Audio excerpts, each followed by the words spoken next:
Em alguns casos, a jornada de trabalho do empregado já começa a contar quando ele ainda está a caminho do serviço. Isso acontece quando a empresa fica em local de difícil acesso ou endereço não atendido pelo transporte público regular.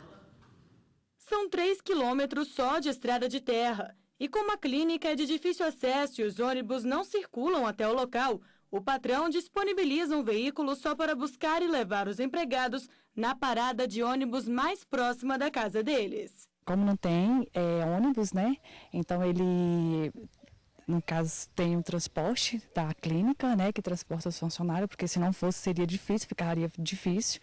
E também pelo fato de não ter estrada de chão, né? Para a gente ter que vir andando é complicado. Eu fico a 3 quilômetros de distância, né? Então, com o transporte aqui facilita a minha vida, facilita dos outros meus colegas de trabalho, né?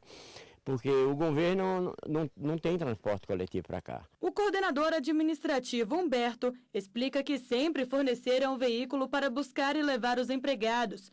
E como o horário acaba ultrapassando a jornada de trabalho, o tempo gasto a mais é pago como horas extras. O transporte é disponibilizado pela manhã, que a condução sai passando próximo da residência de cada um, pega e traz para a clínica. O horário de saída para chegar na clínica é 10:50 e chega às 8 aqui. E para voltar às 17 horas. Para a maioria dos trabalhadores, a jornada de trabalho só começa quando chega ao serviço. Mas para outros, como esses empregados, o tempo do percurso também é contabilizado. Por lei, o trajeto é contado como horas trabalhadas. São as chamadas horas de itinere. As horas em itinere, assim chamadas, elas correspondem ao tempo de percurso entre a casa do trabalhador e o seu local de trabalho.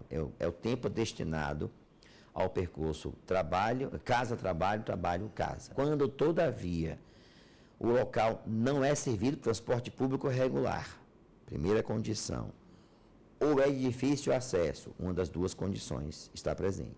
E, somada a uma das duas, o empregador fornecer o veículo, fornecer o meio de transporte, ou de alguma maneira transportar o empregado, este tempo a lei considera fictamente como sendo tempo de serviço. As horas em itinere podem ser calculadas como horas extras se o tempo do percurso até o local de serviço, somado com a jornada de trabalho, ultrapassar as horas diárias. Como, por exemplo, se o empregado trabalhar 8 horas diárias e o tempo da ida até o serviço for de 15 minutos e o da volta mais 15, somando com as horas diárias, os 30 minutos do percurso são considerados como horas extras. Agora, se o tempo de trabalho for de 7 horas e 30 minutos, mais 15 minutos de ida e 15 de volta, aí o empregado não terá direito às horas extras. O ministro do TST, Cláudio Brandão, explica ainda que as horas em itinere, se forem calculadas como horas extras,